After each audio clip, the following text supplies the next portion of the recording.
म्हणजे अक्षरशः अंगाचा थरकाप उडेल, भीतीदायक असं हे कृत्य आहे. ही जी आपण शवदाहिनी आहे इथं बघतोय. अमावस्येच्या मध्यरात्री पेरले तालुका कराड येथील कृष्णा नदीकाठी असलेल्या स्मशानभूमीत अघोरी कृत्य करण्यात आल्याचा प्रकार उघडकीस आलाय. स्मशानभूमीतील एका शववाहिनीवर 2 बॉक्स ठेवण्यात आले आहेत.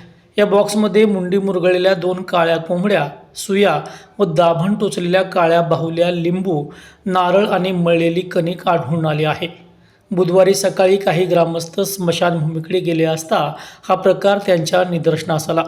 एका बॉक्स उघडून पाहिल्यानंतर त्यामध्ये 2 काळ्या कोंबड्या आणि सुया टोचलेले लिंबू तसेच बाहुल्या आढळून आल्या. दुसऱ्या बॉक्समध्ये नारळ, मळलेली कणिक आणि हळदी कुंकू लावलेल्या बाहुल्या व सुया व दाभण टोचलेल्या बाहुल्या, लिंबू ठेवल्याचे दिसून आले आहे. कोंबड्यांमधून दुर्गंधी येत असल्याने हा प्रकार अमावस्येच्या रात्रीच घडल्याचा अंदाज ग्रामस्थांकडून व्यक्त केला जात आहे. या घटनेमुळे गावात भीतीचं वातावरण निर्माण झालं असून विविध चर्चांना उधाण आलं आहे. स्मशानभूमीसारख्या सार्वजनिक ठिकाणी अशा प्रकारे अघोरी साहित्य ठेवून भीती निर्माण करण्याचा प्रयत्न झाल्याची भावना ग्रामस्थांनी व्यक्त केली आहे. संबंधितांनी या घटनेचा सखोल तपास करून दोषींवर कारवाई करावी अशी मागणी ग्रामस्थांकडून होत आहे. पेरलेगावच्या स्मशानभूमीत आहे. ही पेरलेगावची स्मशानभूमी आहे आणि ही विद्युत दाहिनी शवदाहिनी. या शवदाहिनीमध्ये आपण बघतोय की 2 बॉक्स ठेवलेले आहेत. जरा आपण जवळ जाऊया आणि बघूया नेमका काय प्रकार आहे. ही जी स्मशानभूमी आहे, हे पेरलं गाव ज्यादा लोकसंख्येचं, मोठ्या संख्येचं गाव आहे. एक सुसज्ज स्मशानभूमी इथं गावकऱ्यांनी या कृष्णा नदी काठावर उभी केलेली आहे. आणि हा एक सोमवारी अमावस्येच्या रात्री एक असा भयंकर प्रकार या पेरले गावामध्ये घडलेला आहे. म्हणजे अक्षरशः अंगाचा थरकाप उडेल, भीतीदायक असं हे कृत्य आहे. ही जी आपण शवदाहिनी आहे इथं बघतोय, यामध्ये 2 बॉक्स ठेवलेले आहेत या शवदाहिनीमध्ये.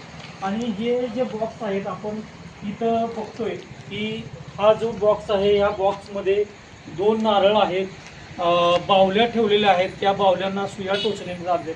त्याला हळदी कुंकू लावून लिंबू आणि या बाहुल्या ठेवण्यात आलेल्या आहेत. तसेच नैवेद्य आतमध्ये ठेवण्यात आलेला आहे.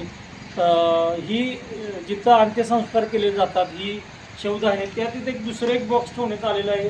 त्या बॉक्समध्ये मुंड्या मुरगळलेल्या 2 काळ्या रंगाच्या काळ्या कोंबड्या ठेवण्यात आलेल्या आहेत आणि सोबत नारळ आणि त्याचबरोबर जे आपण गव्हाची कणिक म्हणतो ती मळून त्याचा नैवेद्य आणि बाहुल्या, सुया टोचलेल्या, दाभण टोचलेल्या बाहुल्या या ठिकाणी ठेवलेल्या आहेत. एकूणच हा प्रकार अतिशय भयावह आहे.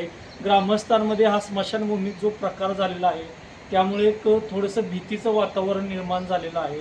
एकूण हा प्रकार नेमका काय आहे यापासून सर्वजण आनंदित नाहीत. पण आपण बघतोय की ह्या अंधश्रद्धेला खत पाणी घालण्याला अघोरी प्रयोग आहेत. या प्रकाराबाबत बोलताना युवराज चव्हाण म्हणालेत. आपल्यासोबत सध्या युवराज चव्हाण आहेत. चव्हाण साहेब, काय प्रकार आहे नेमका स्मशानभूमीतला तुमच्या? आता गेल्या सोमवारी हा प्रकार झालेला आहे. ग्रामस्थांच्या निर्देशनास आला होता.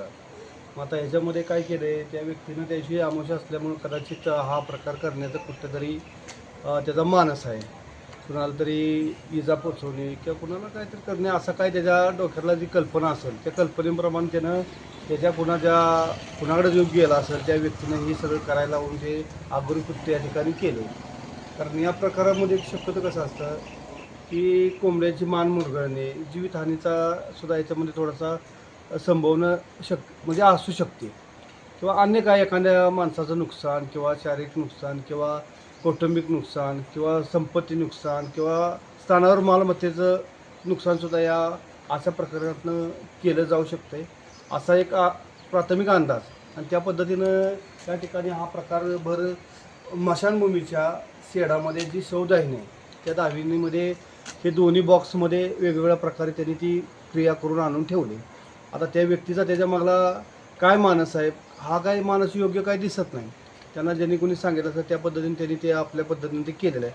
पण अघोरी प्रकार उतारा ठेवणे वेगळी गोष्ट, परंतु एक जिवंत प्राण्याची मान मुरगळून त्या दोन्ही बॉक्समध्ये ठेवून त्याच्यामध्ये एखादा बाहुला, त्या बाहुल्याला सुई टोचणे हे पूर्वी आपण ऐकत होतो किंवा आता हा प्रकार ह्या स्मशानभूमीत बघायला मिळणं हे थोडंसं भीतीदायकही वाटतंय.